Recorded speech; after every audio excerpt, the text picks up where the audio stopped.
The message came in at 6:17 p.m., a group text. We need space from you. Please don't reach out anymore, at all. No explanation, no warmth, just dismissal, typed out like a corporate memo. My uncle was already at their house helping them box up their things. They thought they were making a statement. They thought they were cutting me out. I simply replied, "Of course. I'll cancel my direct deposits first thing." That was the moment the ground shifted, not under me, under them. It wasn't always like this. Once, I was their safety net, their golden solution, the one who covered rent when jobs fell through, the one who signed the checks for medical bills, tuition, even the car my sister drove into the ground. They liked to act as if I owed it. Family helps family, my mother would chant. But somehow, family always meant me giving, them taking. I didn't mind at first. I told myself it was love, that maybe money could buy belonging, that if I gave enough, one day I wouldn't feel like the outsider in my own bloodline. But love given without return, it corrodes. The cracks showed slowly. It was the whispered jokes when they thought I couldn't hear, calling me the ATM. It was the way my father praised my uncle's hard work while ignoring the fact that my uncle's mortgage was paid with my transfers. It was the Christmas dinner where every gift under the tree was from me, yet not a single one had my name on it. I noticed. I stored it all. And I smiled. When the text arrived, I didn't panic. I didn't beg to know why. I understood immediately.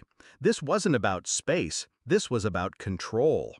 They assumed dependence ran one way, that cutting me off would leave me crawling back, desperate.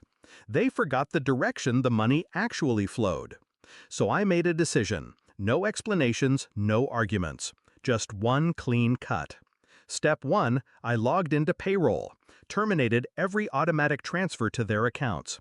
Mortgage support, utility stipends, the college fund that was really my sister's shopping allowance, gone. Step 2, I called the hospital billing office, corrected their records. My name was no longer attached to my mother's treatment plan. From that night forward, the invoices would go directly to her mailbox. Step 3, I drafted one email to the landlord of the house they lived in, the one in my name, though they never admitted it. I informed him that my relatives would not be renewing the lease. 30 days, no exceptions. By midnight, the silence cracked. First, a call from my mother. I let it ring.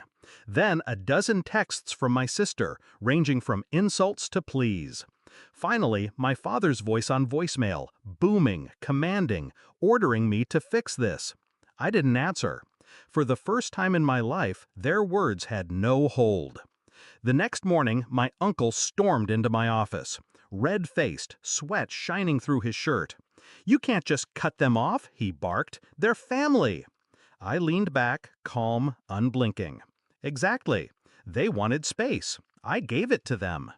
He sputtered. He threatened. He even reached for pity. But there's no leverage when the leash is already cut. He left with nothing. In the weeks that followed, the collapse was swift. The car was repossessed within 7 days.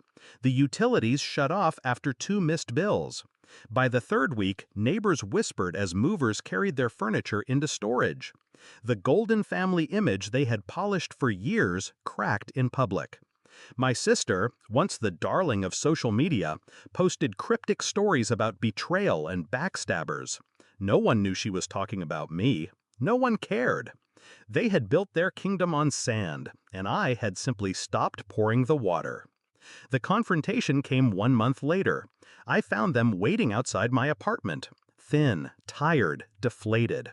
My mother spoke first, voice trembling. "We didn't mean it. The text. We just needed time." My father tried to regain his authority, pointing a finger at me. "You don't abandon blood. You fix this now." I looked at them. 3 faces I had once loved. 3 mouths that had only ever opened to take. "I didn't abandon you," I said quietly. "You abandoned me. The night you reduced me to a bank account." They stared, uncomprehending. "I'm not your ATM," I continued. "I'm not your savior. I'm done funding my own erasure." Silence. Heavy. Final. I walked past them, didn't look back. It's been 6 months. They're still out there, somewhere between eviction notices and borrowed couches. I don't know if they hate me. I don't know if they've learned. It doesn't matter. What matters is this. For the first time in my life, I kept something for myself.